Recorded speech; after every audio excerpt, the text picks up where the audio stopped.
boa noite. Boa noite, pessoal. Estão me ouvindo bem? Olá, Eduardo. Boa noite, deixa Boa eu me ajeitar aqui. noite. Epa, nós! Pois Coisa é, boa, Germínia, me encontrar por aqui. pois é. Vamos nessa, né? E a turma aí, boa noite. Evanilson, Antônio, Gabriel, Eita, Roberto. Ei, Eduardo, sério. Hoje eu disse, Manuelzinho, Alisson. Hoje eu disse aos meninos já na fábrica, né?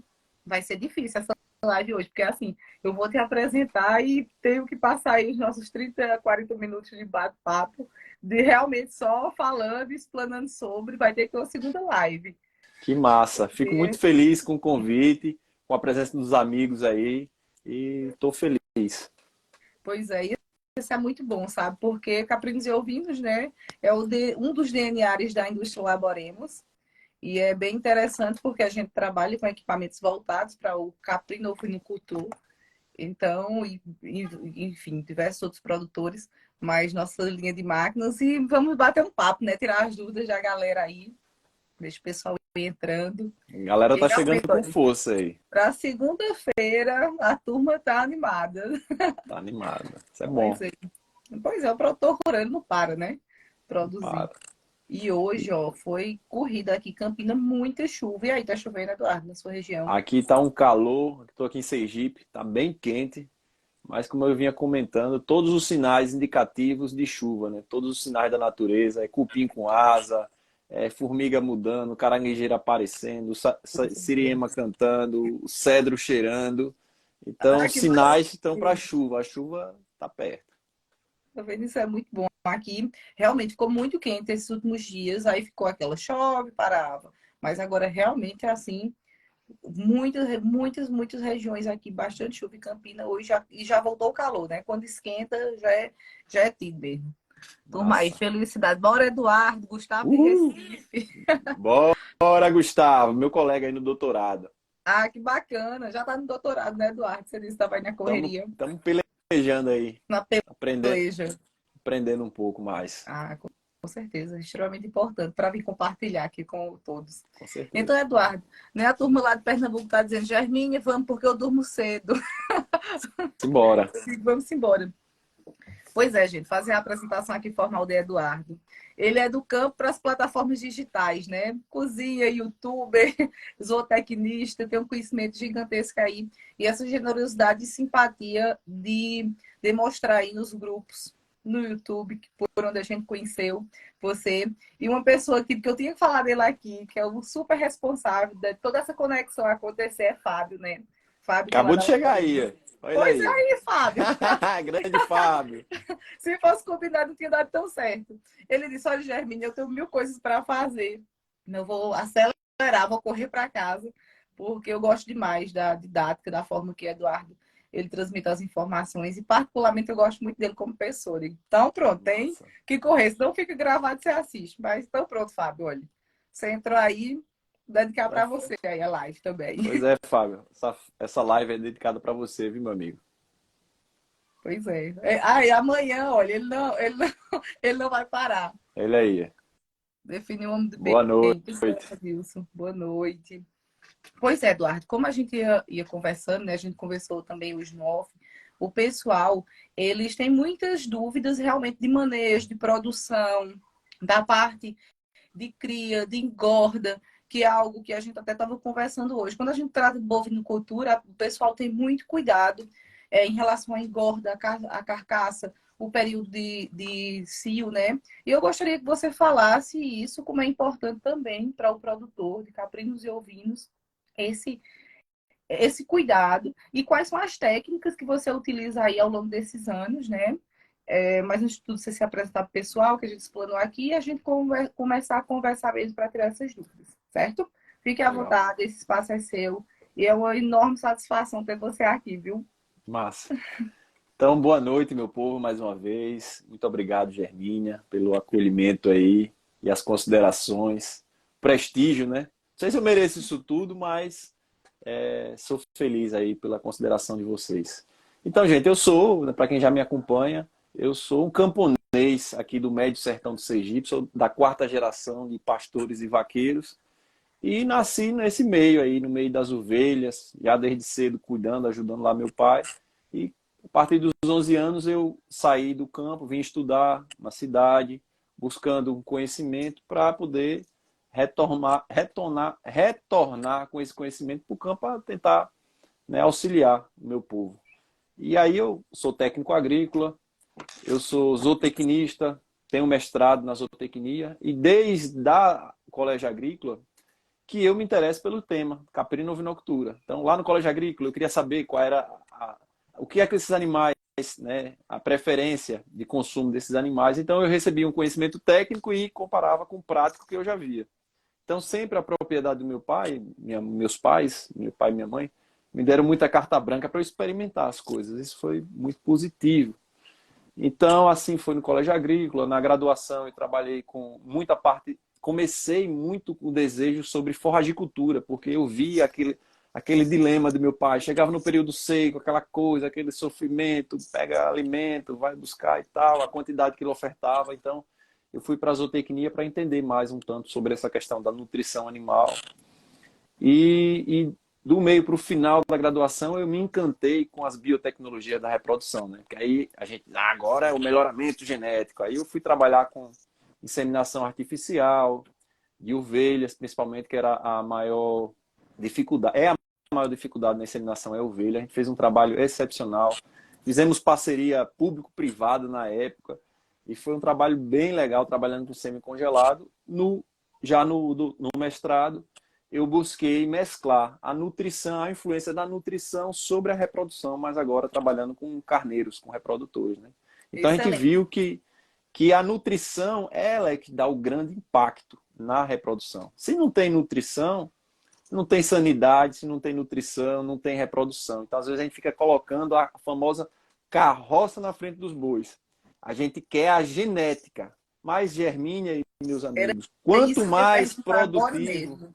quanto mais for produtivo o animal, quanto mais for produtiva a planta, mais exigente será. Não é verdade? De Então, mais nutrição, de exigente fato. será. Se você quer o máximo de produção, você tem que dar o máximo da nutrição, você tem que dar o máximo do manejo refinado. Então, a gente tem que ter essa consciência de que qual é a minha condição atual, né? Falando, já adiantando um pouco sobre genética e melhoramento genético. Minha condição atual é essa aqui. Eu estou no começo da caminhada, eu estou no meio da caminhada. Eu já sou uma pessoa que eu já entendo dos manejos, eu já estou trabalhando a parte da nutrição, a diversificação dos alimentos. Então, isso aí já permite você o quê? Avançar também com o melhoramento genético. Porque senão você vai colocar um animal muito exigente que você não dá conta, e aí os problemas começam a acontecer, problema sanitário, problema reprodutivo e por aí vai. Então, nós temos que ter essa consciência nesse ponto. Então, isso foi aí no mestrado, e acabei o mestrado em 2012. Olha, 2012 eu acabei o mestrado.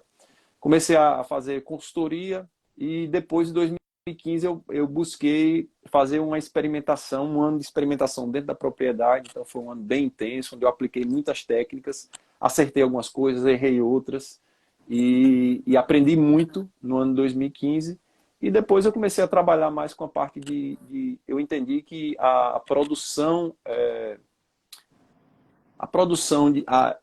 para que a gente melhore a viabilidade econômica do nosso sistema, nós temos que reduzir o consumo de insumos.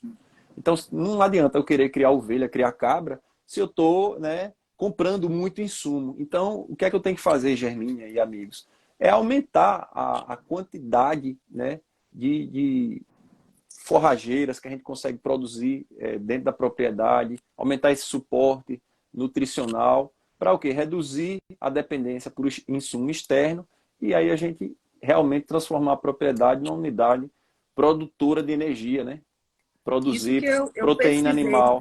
Eu pesquisei tanto em artigos científicos quanto com o próprio produtor rural. Quando eu vim bater esse papo com você aqui, Eduardo. E assim, eu vi que na região da Bahia e Petrolina, nas divisas, que onde são os grandes produtores de caprinos e ovinos aqui, eles se importam muito, tratam a genética muito bem, mas eles também fazem pesado o que você falou, a parte de nutrição. eles investem muito em forragens perenes, forragens de boa qualidade, palma forrageira, que a gente vai falar daqui adiante com você. E realmente tem muito sentido. Então, quando a gente pondera, a genética é importante sim, mas a nutrição, como você está falando, e eu gostaria que você falasse, né, mais justamente sobre a nutrição no período, como o pessoal tinha solicitado aqui, no período de monta, no período de parto, né? E no pós, como você faz aí o tratamento dos seus animais.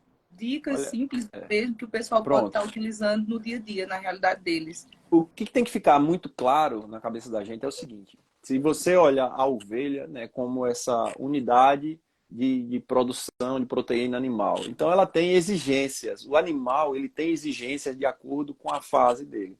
Se é um animal jovem, o cordeirinho nasceu.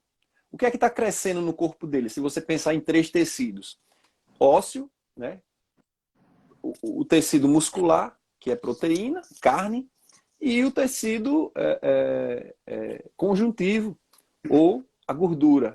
Então, quando ele nasce logo, o que é que está crescendo muito? Tem que crescer o esqueleto dele, não é verdade? O esqueleto dele está crescendo. Então, obviamente, se o esqueleto está crescendo, o que é o osso? Cálcio, fósforo. Então, a exigência de cálcio e fósforo no crescimento ela é muito maior do que o animal que já está formado. Não é verdade, Germínia? É E se verdade. falta esses nutrientes, o que vai acontecer? Seu animal vai ser raquítico. Por isso que muitas vezes o cordeiro ele está mamando, né? O ambiente não é legal, mas a ovelha está se dedicando ao máximo. Ela vai se dedicar ao máximo. A cabra vai se dedicar ao máximo à sua cria, como uma mãe se dedica ao seu filho. E na lactação, o leite ali. O leite é fonte de cálcio, então o cordeirinho está bonito. Mas quando desmama, aí Ele emagrece. estagna. Aquele cordeirinho, ele estagna. Ele fica com a canelinha seca. Ele fica barrigudinho. Ele fica com o pescocinho comprido. Ele fica deprimido. E é óbvio para a pessoa que cria que vai entender que aquilo não está legal. Então é uma deficiência nutricional. E a pessoa diz, não, aí está faltando genética, se eu botar o carneiro tal, da raça tal, não vai resolver, meu amigo. Vai piorar o problema, que você vai trazer uma raça mais exigente. Então, saber que categorias, eu dei um exemplo aí de uma categoria em crescimento. Agora vamos falar da ovelha em si. A ovelha ela tem um período que ela vai estar vazia, isso quer dizer que ela não vai estar gestando. Ela vai estar seca, isso quer dizer que ela não vai estar produzindo leite. Ou seja, ela vai precisar comer aquilo somente para manter, que a gente chama a dieta de mantença, manter o corpo dela. Nem ganhar peso, porque você não quer a ovelha gorda, você não vai, no caso, abater ela, nem ela que ela perca muito score. Então você vai querer que ela mantenha. Mas quando ela é coberta, ela fica prenha. Isso no início da gestação não tem tanta exigência assim, mas no terço final de gestação, que isso corresponde a aproximadamente 45 dias, 50 dias antes do parto, o feto cresce em torno de 60% nesse período menor do final. Ou seja, de onde que ela vai tirar, né, o sustento do crescimento desse feto ou desses fetos, já que a cabra ou a ovelha ela pode ter uma gestação gemelar. E o que a gente quer, e essa é a ovelha e a cabra que dá resultado para a gente, é da gestação gemelar, não é? Então, ela tem que tirar da boia. Se ela não tirar da boia, o que vai acontecer, Germine? Ela começa a tirar das reservas dela. Aí ela começa, primeiro, qual é a primeira reserva dela? É a gordura, é a nossa. A nossa bateria é a gordurinha que a gente vai acumulando. No caso da ovelha e da cabra, ela vai acumular ali no lombo, que é o que a gente praticamente, na prática, a gente chama de score de condição corporal, né? Aqueles ossos da garupa, que chama ilho e isquio, quando a ovelha, a cabra, está perdendo peso, né? Perdendo condição corporal, perdendo aquela reserva de gordura dela, você começa a ver aqueles ossos proeminentes aparecendo. Realmente. Isso não é legal. Isso está dizendo que ela não está comendo o necessário para gestar bem suas crias, está tirando das suas reservas. E o que vai acontecer? Ela vai parir cordeiros com peso abaixo do ideal, cabritos com peso abaixo do ideal no nascimento. Isso está diretamente relacionado à mortalidade de cordeiro ou de cabrito, porque ele está nascendo raquítico já. E, consequentemente, o deslanche final disso aí, a produção de leite dela está totalmente comprometida. E quem desmama cordeiro pesado é o leite da sua mãe. Nunca você, por mais competência que você tenha, você vai substituir a mãe daquele animal. Mesmo você amamentando, dando leite, não vai ser. Nunca vai ser. Você vai ter um trabalho extra e esse leite nunca vai ser, tá, tão bom nutricionalmente quanto o leite da sua mãe. E quem já foi mãe ou quem já acompanhou sabe qual é a demanda energética de uma mãe quando está no período de lactação. A demanda energética é muito grande. Mesmo você dando uma excelente boia, e lembre-se, o feto estava crescendo. Ele cresceu. Ela não fez outra barriga. Ela, no mesmo espaço onde ela tinha um rumen, o feto está crescendo. O feto está crescendo, ele está reduzindo ainda o espaço do rumen. Ou seja, a exigência dela está maior e ela tem menos espaço. Então não adianta a gente dar bucha para esse animal comer. Chegando no final da gestação, a gente tem que dar boia boa, com maior densidade energética, que aí os nossos cordeiros, nossos cabritos vão nascer mais pesados. A ovelha vai parir com a reserva dela de gordura legal, o que a gente chama de score. Seria um score. O score é uma nota que a gente dá, Germine e amigos, de 1 a 5, onde 1 é extremamente magra. Imagine uma ovelha, uma cabra, que ela tá viva, tá magra assim, ela tá viva, você não sei como tá viva, de tanto osso que ela tá mostrando. Ali seria um score 1. E o score 5 é o score extremamente obesa, onde você não vê nem esses ossos, vê só uma bola. Nem um, nem o 5 é bom. Todos os dois são prejudiciais. Então, o ideal é a gente trabalhar naquela faixa ali, para ela chegar ao parto com reserva, porque ela, mesmo você dando boia boa na lactação após o parto, ela vai gastar uma reserva dela. Então, ela chegando ao parto com score de 3,5 é bem interessante. Isso quer dizer que você vai continuar aí dando uma atenção nutricional a essa fêmea no pós-parto. Aqui nós desmamamos essas crias com 90 dias. E aí, pelo menos 60 dias após o parto, a gente mantém um manejo nutricional interessante, às vezes com a densidade energética. O milho está presente. Você pode triturar o grão e estar entrando com ele triturado, né? Ou você pode também entrar com ele o grão inteiro, porque o caprino e o ovino ele consegue também processar bem, não é o caso do bovino. Mas é isso, então tem que ter esse cuidado, né, com a fêmea, porque senão o que acontece? Onde você vai monetizar, onde vai vir o retorno do seu trabalho, né? Porque ali você está tendo um trabalho, você está mantendo ovelha, está soltando ovelha, soltando cabo, aprendendo ovelha.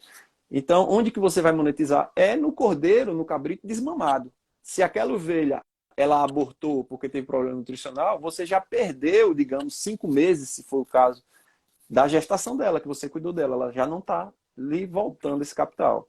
Se ela pariu e morreu no Pode parto... continuar, porque o pessoal aqui, eles já estão perguntando bastante. É assim, uma pergunta recorrente, que você já pode até inserir dentro da sua linha de raciocínio aí, que é: Germínia, posso fazer um confinamento com BRS, palma, moringa e eu consigo, acabou o Joatan falar, manter esse score apenas com forragem, que foi basicamente a mesma pergunta aqui do Elian Amorim e diversos outros. Se ele consegue manter um score de qualidade com essa base de ração para confinamento, né?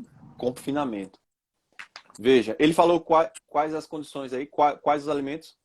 Capinhaçu, que é o BRS, certo. A palma e a moringa. Palma e moringa, tá. Vou chegar nesse ponto. Deixa eu só finalizar o raciocínio da matriz. Então, a matriz, você tem que ter esse cuidado com ela, né? Para quem está produzindo cordeiro. Por quê? Ela vai parir e ela tem que dar conta de desmamar esse cordeiro pesado produzindo leite, tudo isso. Já esses animais aí, como é o exemplo da terminação, veja, quando a gente fala em cordeiro, em cabrito para corte nobre, a gente não está falando animal velho, não. A gente está falando animal aí, você pode chegar no peso de abate. A gente fala peso de abate, se você olhar o peso vivo, seria em torno de 40, 45 quilos de peso vivo esse animal. Então, dependendo da densidade energética da dieta, o animal vai ter mais ganho. Isso quer dizer mais grão. Densidade energética, mais grão. E da genética do animal, que se for um animal mais produtivo, ele vai ser um animal mais exigente, como a gente falou.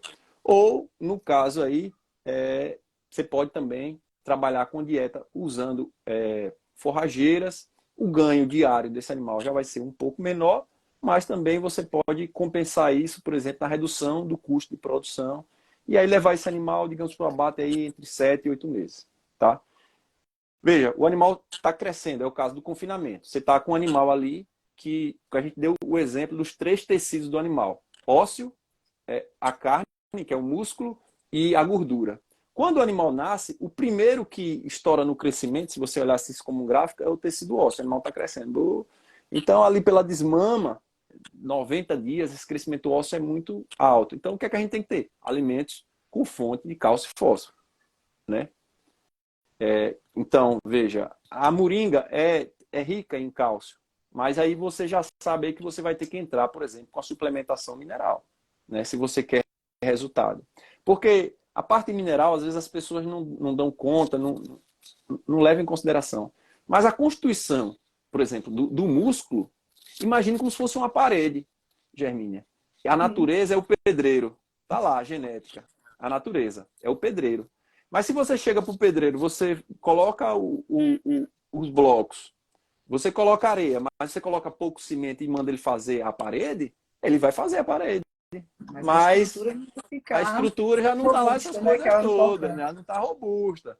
Depois você pode empurrar e pode ser que derrube essa parede, certo? Então, o que é que nós, como ovino-caprinocultores, devemos, né, estar atento? Disponibilizar ao animal os ingredientes para ele construir essa parede dele, tá? O pessoal falou que travou, para mim eu estou vendo Germínio aqui, talvez seja a internet Não, local lá, eu né, acredito Germínio? que deve ser a internet aí do pessoal. Eu até É, mexi aqui para ver. aqui tá de O boa também. Agrotávio, o arroçamento pode ser o mesmo de matrizes com partos gemelares e matrizes com partos em apenas um borrego. Eu estou fazendo as perguntas, Veja, Eduarda. Você sabe, é. foi uma enxurrada de perguntas Não, e realmente massa, a gente massa. vai fazer Eu vou os tentar ser mais stories, objetivo gravar. para a gente não perder tanto tempo. Não, Então, em relação a fechando a ideia tempo, do não, amigo não lá, é tranquilo em relação a tempo, mas é primeiro, para a demanda do pessoal mesmo. então, amigo, você quer que esse animal produza carne? Então, a gente tem que entrar com alimentos, né, proteicos. O capim BRS capim-açu, ele é um bom capim, mas tem que ser bem manejado. O filé do capim são folhas jovens, não é colmo. Às vezes o cara deixa aquele capim, aquela vara de bambu ali não serve para nada. A folha já ficou velha, baixa digestibilidade. Então são folhas novas, né? Já vem o curumim aí, que já tem um teorzinho de proteína um pouquinho a mais, já é uma opção também boa. E você tem que entrar com esses alimentos aí proteicos. Tem a glicídia, não feche em um alimento só. Planta leucena, o pessoal fala, leucena é invasora. Meu amigo, se você manejar, ela não produz uma semente. Maneje. Plante glicídia, né? Plante feijão guandu. Aumente a diversidade proteica aí, que vai te ajudar um tanto. E aí A derradeira pergunta, Germina, que você fez, qual foi? Me foi em refresca aí a mente. relação ao arroçoamento, Sim. pode ser mesmo o mesmo de matrizes com partos gemelares e matrizes com partos de apenas um borrego. Excelente pergunta. O ideal é que você separe esses animais. Partos gemelares, por exemplo, poder ficar num box e parto simples e outro. Esse é o ideal. Por quê? Porque quem vai cuidar de dois tem uma exigência, tem que entregar mais. Então, não é justo você dar a mesma coisa, né? Para quem está cuidando de dois, para quem está cuidando de um. Você está penalizando os animais que dão mais resultado para você. Dá trabalho? Dá, mas o ideal é isso. E quando a gente estuda, os livros de exigência nutricional, eles trazem isso. Entendeu? Sempre isso. Outra coisa, Eduardo, que o pessoal está perguntando aqui, que eu até falei, legal, gente, vou falar, e fala também aqui no outro celular, é sobre a agrofloresta, né? Que você está entrando agora aí, quem segue você lá no YouTube vê. E o pessoal está perguntando quais os benefícios, né, para caprino e ovinocultura, os benefícios que se traz a agrofloresta também. A Bom, pergunta foi a, basicamente a agrofloresta, ela vem para trazer uma esperança para o produtor, do ponto de vista que nós, né, no passado, nossa região, aqui, aí, onde vocês estão, era tudo floresta, era tudo mata. Imagine 500, 600, 1000 anos atrás, era tudo mata isso aqui. Então, com o passar do tempo, né, os nossos antepassados foram trazendo técnicas agrícolas e isso baseou muito na questão do machado e do fogo. Era a tecnologia que eles tinham no tempo deles. Era o que eles podiam fazer. Então, eles tinham solos extremamente férteis, solos virgens. Imagina a qualidade daquele solo. E eles derrubavam, abriram clareira, plantaram, criaram os animais, aqui no caso da gente. Depois entraram com cultura, com macaxeira. Depois chegou muito forte o algodão, como é o caso aí de vocês também, né? Pelo destaque histórico. Então, o algodão veio forte. Então, a gente acabou suprimindo aquelas matas. Mesmo tocando fogo, cinzas são minerais. Então, existiu um solo muito fértil que, ano após ano, ele foi dando produtividade e foi exaurindo. Então, a gente foi descendo a escada de qualidade do solo. Hoje nós encontramos solos que os solos estão sofridos. E mesmo o capim, dentro daquele solinho sofrido, ele está pouquinho, está fraquinho. E aí o animal que come o capim fraquinho, ele fica fraquinho também. Aí o que é que a gente precisa fazer? A gente precisa comprar insumo. Para o quê? Para atender a exigência de animais cada vez mais exigentes que a gente está colocando dentro dos nossos sistemas. Então, o que acontece? A partir do estudo e da prática, nós percebemos, entendemos que o grande segredo da vida, ela não, você não percebe. É como Cristo falou, feliz daquele que crê sem ver. Então são os micro-organismos do solo. Fungos, protozoários e bactérias mobilizam os nutrientes, entregando esses nutrientes às plantas, as plantas ficam fortes, o animal que come, a planta forte, fica forte também e aumenta a produtividade. Então, diante disso, como fazer isso acontecer? Então, surgiu, né, uma agricultura que está surgindo aqui no Brasil, com base no trabalho de um suíço que está aqui na Bahia há mais de 40 anos, chamada agricultura sintrópica. Então, qual que é a ideia do cara? É fazer uma agricultura de base agrícola, observando os princípios da natureza. Então, quando a gente presta atenção nisso, a gente presta mais atenção na terra, a gente fixa mais carbono através de poda. Então, antes a gente tinha um pasto só. Então, o que é que a gente busca? Além de ter o pasto, Germínio, por que não a gente colocar árvores do futuro lá? Por que não a gente colocar frutíferas? Porque a fruta, no meu caso a gente trabalha em sequeiro, eu não trabalho com irrigação. A fruta, o caju, muito bem adaptado. O umbu, por que não colocar um umbu gigante? Né? Por que não a jaca? Por que não a manga? Além de você ter uma renda a médio prazo, é comida boa, boa, espetacular. Não se esqueçam que os nossos zebuínos, aqui do Brasil, que vieram da Índia, se desenvolveram ao longo de milhares de anos comendo jaca e manga, que é da Índia. Ou seja, jogue uma jaca para uma cabra ou ovelha e veja o que é que ela vai fazer. Joga um ginipapo, eles vão adorar. Então, por si só, já aumenta o suporte nutricional do rebanho. E no meio disso, a gente coloca o quê? Madeira de lei, que é a poupança do matuto. Então, em vez de a gente fazer uma monocultura, como é o caso, por exemplo, de LPF, que o cara planta eucalipto, a gente planta madeira de lei, madeira que vale dinheiro e que o cara vai colher com 20 anos. Mas não planta só essa, para o cara não ficar esperando 20 anos. A gente planta outras que no tempo você já vai tendo outros benefícios, que é o caso da fruta. Isso também traz um conforto térmico. Animal, os nossos animais são animais de borda de floresta. Não é animal de meio de tempo. Nós, seres humanos, não somos animais de meio de tempo, para ficar com a cara no meio do sol. Veja como a gente gosta de uma sombrinha, a gente corre logo, né? Tá o sol de Campina aí, a gente corre logo para a sombrinha. Vai para uma sombrinha. Às vezes vai para uma sombra até de um pé de ninho, e o povo fica falando mal do ninho, mas tá lá embaixo da sombra do ninho. Em cima disso. Você dá uma olhada aqui no feed, sempre eu falo de bem-estar animal, sombreamento, porque é importante. Você acabou de falar, se a gente vê uma sombrinha ali, corre, e chega, você produz mais leve quando você está no ambiente frio, ar-condicionado. Por que seria diferente com os animais? E existem estudos, né, Eduardo, nos quais você pode comprovar isso aí, falar para o pessoal, o bem-estar animal em relação ao simples sombreamento, que não é tão simples, mas muitos produtores não fazem. Exato. Então, é coisa nova, a gente está experimentando. As áreas são pequenas, a gente está aprendendo a manejar as plantas também. Mas tá sendo muito legal. E quando eu comecei a trabalhar com isso, gente, minha cabeça virou para esse negócio aí. E a gente pode trabalhar com os animais, ter a renda dos animais, Germina, aumentar consideravelmente a produtividade de forragem na área. A gente produz mais forragem do que num pasto convencional. Tem o conforto térmico da sombra, né? O tratamento do solo, né, devido à radiação solar, que é extremamente importante. Exato. E que a gente deve frisar também. Quanto mais o tempo passa, mais fértil fica o solo. Então, está sendo bem interessante. Eu espero poder continuar com esse trabalho, sempre trazer novidades, tanto aqui no Instagram como no YouTube, compartilhar, receber pessoas, ministrar cursos. Então, é uma coisa nova que a gente tem muito pano para manga aí pela frente. Muito estudo e muita ação. Uma pergunta bem interessante de Neilton aqui é que ele gostaria de saber sobre o uso da bananeira na dieta para caprinovicultura e o pessoal, gente, da palma. Vamos já falar dela. Palma forrageira. Vamos dar continuidade, falar da bananeira e vamos dar continuidade na palma. Ok, Eduardo? Porque Massa. a turma aqui tá... Olha, E a a palma já é banana, minha. no caso, o pseudocaule da banana, né? E folhas, você pode triturar, né? Às vezes o animal não gosta muito de comer, mas dependendo da adaptação, o animal come bem. Qual que é o detalhe da banana quando você tritura e fornece com constância, né? Uma vezinha ou outra, mas se você fornece com constância, a banana ela tem um tanino. E esse tanino, quando o animal ingere, ele acaba sendo como um vermífugo. Então ele reduz a carga de parasita também no animal. Então, aqueles rebanhos, geralmente são rebanhos pequenos, onde as pessoas, né, têm bananeiras ou tem a parte de fruticultura, acaba triturando por vez ou outra, né? Isso é muito interessante usar como é o caso da Laboremos, né?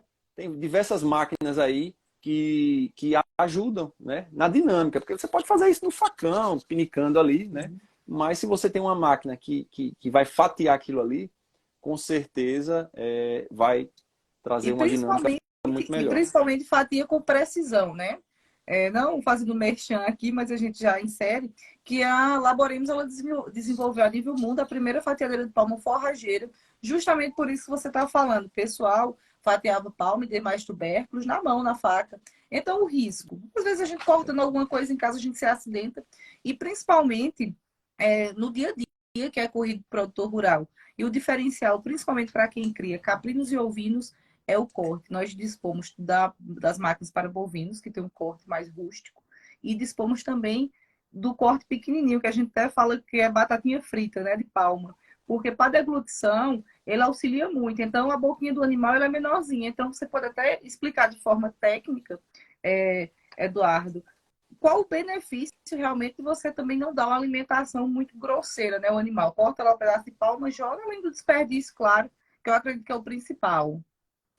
Bom, sobre palma eu tenho também uma propriedade para falar, porque quando eu era criança, o meu trabalho com o rebanho era estar ali pastoreando o rebanho e no período seco sempre dar uma fatiada de palma, né? Pegava a faquinha lá e fiz muito isso. E o que é que o animal gosta, na verdade, do ponto de vista de aceitação do animal? Ele gosta mais de comer aquela goma de palma ou a palma fatiada? A palma fatiada. Além do que, quando você quebra a palma, né, moe a palma, que ela fica aquela mucilagem, que a gente chama, né, aquela goma, aquele mingau de puba, ali estraga bem mais rápido. E ela fatiada não, ela se aumenta também a conservação no coxo para o animal, né?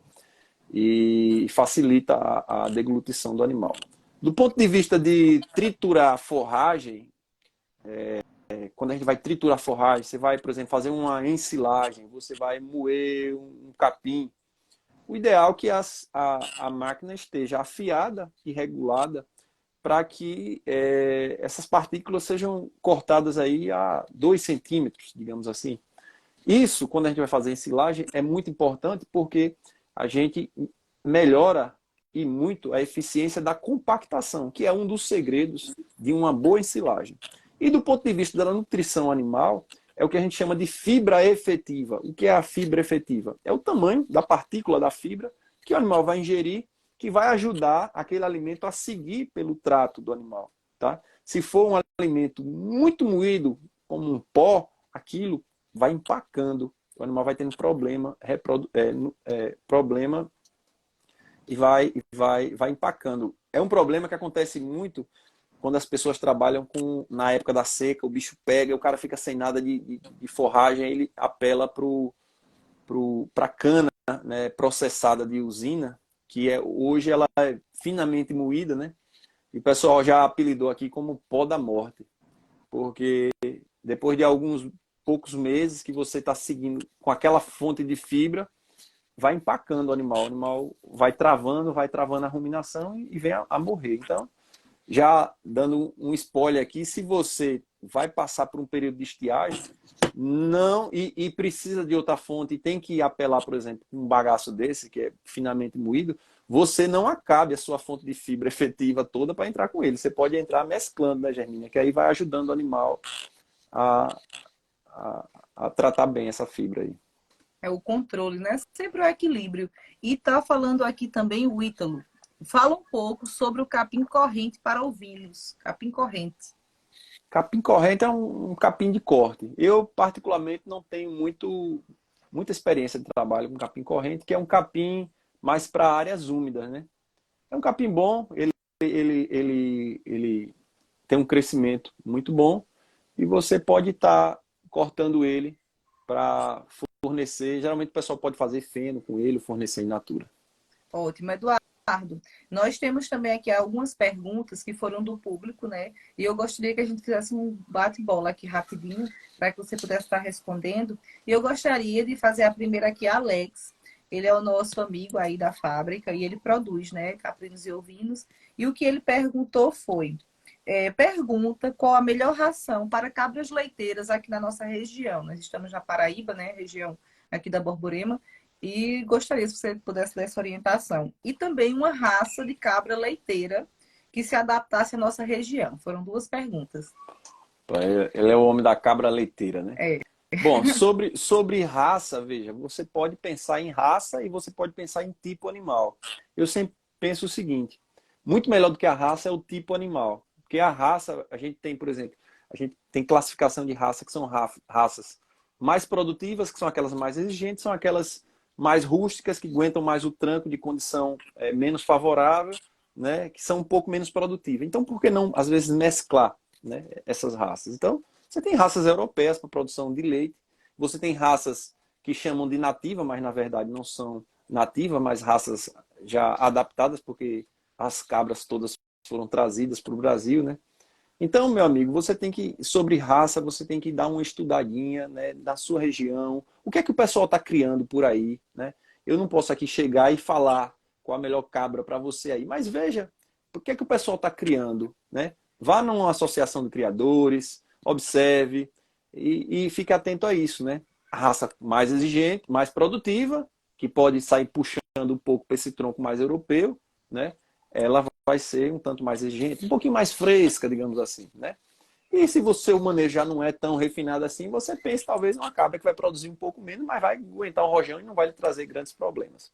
Sobre a parte da dieta, para esses animais produzir leite, em produção de leite ele tem que ter uma densidade energética um pouco maior, né? Até um pouco acima da proteína. As pessoas falam proteína, proteína, proteína, mas dependendo da situação. Quando o animal está crescendo, realmente ele precisa de muita proteína.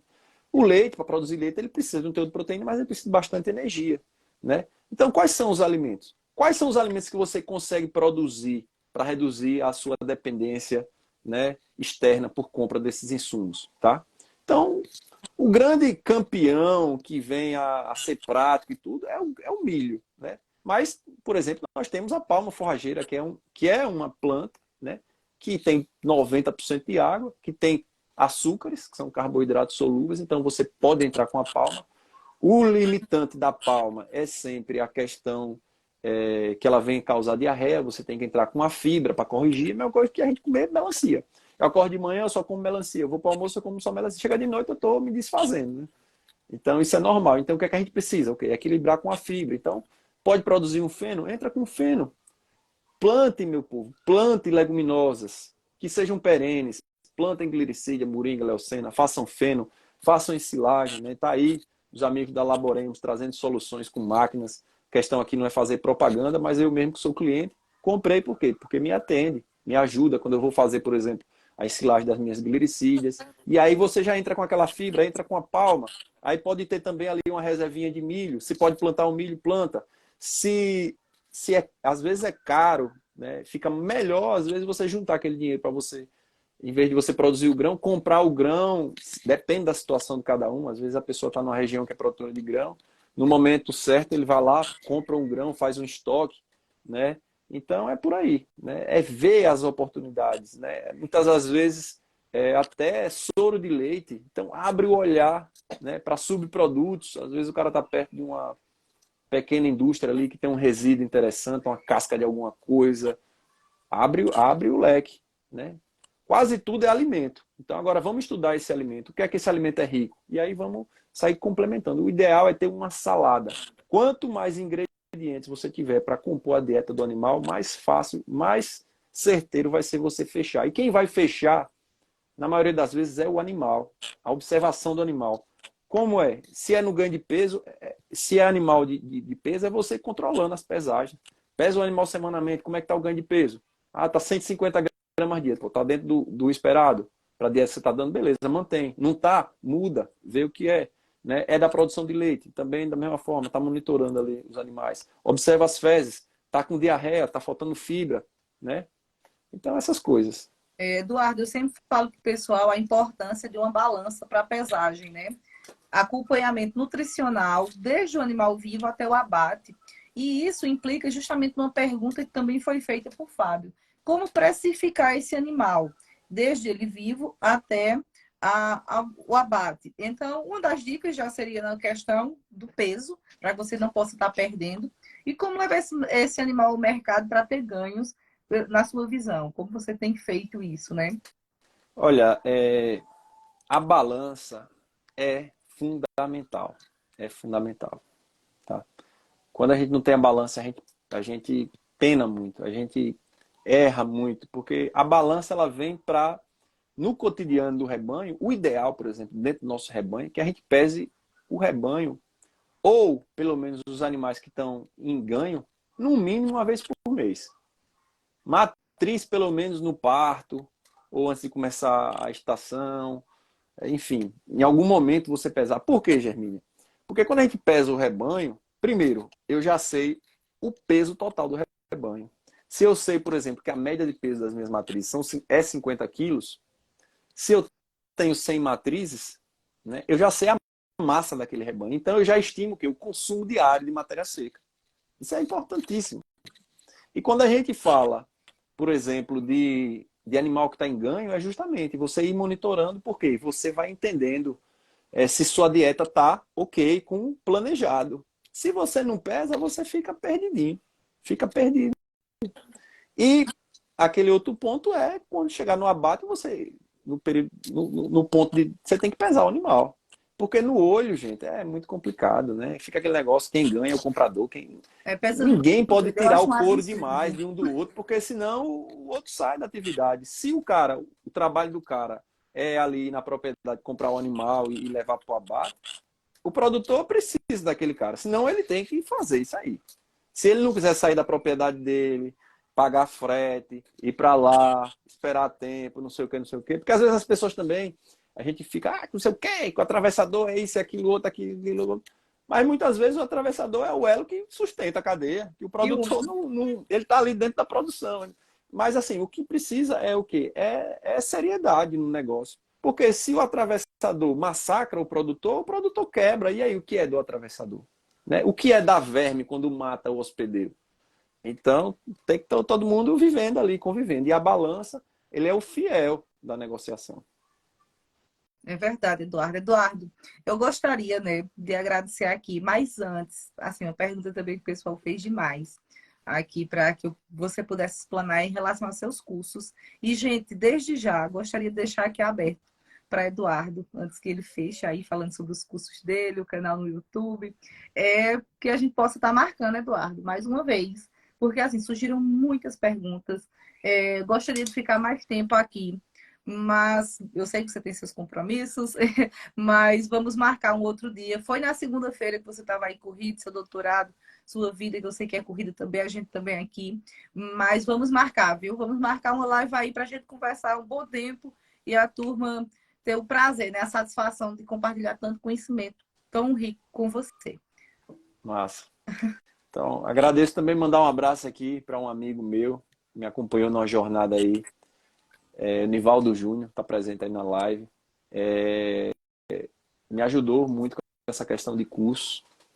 É o seguinte, gente, quando a gente pensou em alguns cursos, foi para auxiliar as pessoas também. E a internet, quando a gente trabalha com a internet, a gente também tem custos. Então, uma forma da gente continuar com a internet é levantar algum recurso através da venda de algum produto que seja importante para vocês, porque 100% desse dinheiro que vem com a venda de alguma coisa, ele volta para a internet. Ele volta para a internet, ele volta para divulgação, ele volta para pagar a equipe, aquilo tudo. Então é o seguinte, nós temos um produto chamado Caderno de Campo, que são fichas, né? Ficha de controle simples. O que é que a gente precisa anotar? Às vezes o cara não anota nada porque ele não sabe nem o que anotar. Então eu digo, meu amigo, é por aqui. Não precisa perder tempo anotando muita coisa, mas isso aqui é importante, por exemplo, quando você começa a estação de monta, é importante você anotar. Quando a cria nasce, o que é importante você anotar? Né? Algumas coisas do ponto de vista de gestão do negócio.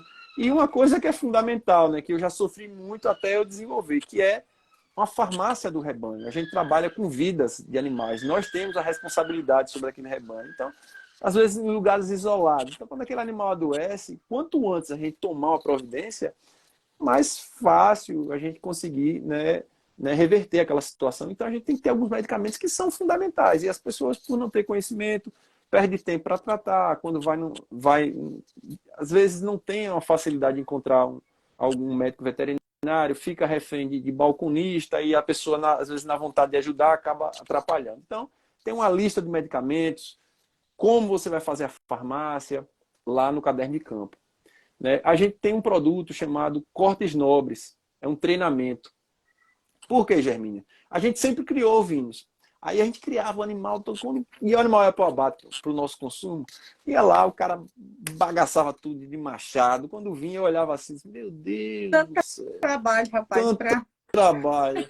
Aí eu procurei um pessoal do Rio Grande do Norte, fui fazer um treinamento com eles. Aí eu aprendi a fazer os cortes nobres. Isso com máquina e tudo. E aí, quando a gente aprende a fazer, o que é que eu desenvolvi? Uma metodologia simples para que o produtor ele consiga fazer a carcaça do seu animal e ter o quê? Segurança alimentar para ele e a família dele, ele poder comer o carré francês, ele ter pernil, ele ter paleta, ele ter as tiras de costela, tudo. 100% da carcaça do animal ele processa na cozinha dele com uma faca e um arco de serra. Aula passo a passo, com o melhor, a facilidade que a tecnologia traz, porque o ao vivo o cara está falando, se você não pegar, passou. Mas na aula gravada, você vê, está acompanhando, vê o passo a passo, vai e vem e tal. Quando você assiste 2, 3 vezes, pegou, pronto, botou aquela receita na cabeça, tchau, já criou independência, né? A gente tem um produto agora chamado A Jornada do Rebanho Sadio, que é o quê? Falando sobre nutrição. Se a nutrição está atendendo, né? É uma aula, um bate-papo que a gente vem trazendo. Se você atendeu a nutrição de forma simples e objetiva, fazendo você pensar que não tem receita, mas o objetivo é mais fazer as pessoas pensarem e olhar dentro da sua realidade o que é que tem que ser feito, fazer a parede, lembra da parede, Germine, que a gente falou? A doença bate e cai, a doença bate e cai. Então, tem um checklist. Se você fizer o checklist, seu rebanho está sadio, entendeu? Então, todo que você tem interesse nesses produtos, na bio do meu Instagram, tá lá, você vai clicar, você vai ver os produtos, vai ver lá tudo certinho, como a equipe explica. Tem garantia de 7 dias, aquela coisa toda. E também tem o nosso canal do YouTube, que às vezes eu coloco uns vídeos maiores por lá, entendeu? Os padrões da ovinocaprinocultura. Então, na medida do possível que eu possa ajudar, eu estou tentando dar a minha contribuição. Agradeço demais, Eduardo, pela sua disponibilidade. Vamos voltar aqui com mais tempo, garantido. Vamos ver se a gente faz uma sexta ou no sábado, para que a gente possa abrir também o pessoal interagir bastante. E, mais uma vez, muito obrigada, viu? E o pessoal também que perguntou, que não para de chegar perguntas. E a máquina, eu digo, gente, em breve. Já soltei muito spoiler. Então, Eduardo, em breve já começa. Tá chovendo, a chuva vai chegar. Então, vai começar os materiais bem interessantes aí em parceria. Deixa então, Eduardo gente, estudar, né, então, Eduardo? então vem coisa boa por aí, né? Vem muita coisa boa Que por aí. foi legal, Germínia e meus amigos, é o seguinte, eu sou cliente da Laboremos desde, se eu não me engano, isso aí, eu não sei se foi 2008, por aí. Eu viajei e fui comprar uma Laboremos em São Paulo, fui numa FEINCO e lá eu comprei. Na época, eu via meu pai fatiar na mão, Germínia, e quando eu cheguei em São Paulo, eu liguei para ele, não, meu pai, agora vai dar certo. Tem uma máquina aqui que é conjugada, expliquei para ele, ele me deu o aval, eu comprei. Os amigos chegando aí, Grande Amaro, Ezequiel, Capril Balde Pois Cheio. é, o pessoal chamando aí para as exposições em Santa Rosa. Já vou Massa, colocar aqui na lista de exposições, massa. hein? E aí essa máquina a gente comprou, né? É uma maravilha aqui para nós. E ela estava precisando fazer uma reforma e a Laboremos chegou junto e tá maravilhosa. A máquina chegou, mas eu comecei na demanda do doutorado também e ela tá paradinha lá. Eu vou instalar, vou fazer uns vídeos e vem coisa boa por aí. Vai vir, no tempo certo. Então, Eduardo, muito obrigado, meu amigo, pela sua disponibilidade. Que Deus abençoe muito a vida de todos vocês aqui. Gratidão por mais uma live, que foi um sucesso. O pessoal gostou bastante, interagiu. Isso que importa, porque é feito da Laboremos, dos parceiros para você, produtor rural. Muito obrigado, pessoal. Tchau, Eduardo. Obrigado, meu Valeu, amigo. um abraço a toda a família Laboremos dos amigos. Tchau, tchau. Amém. Tchau, tchau.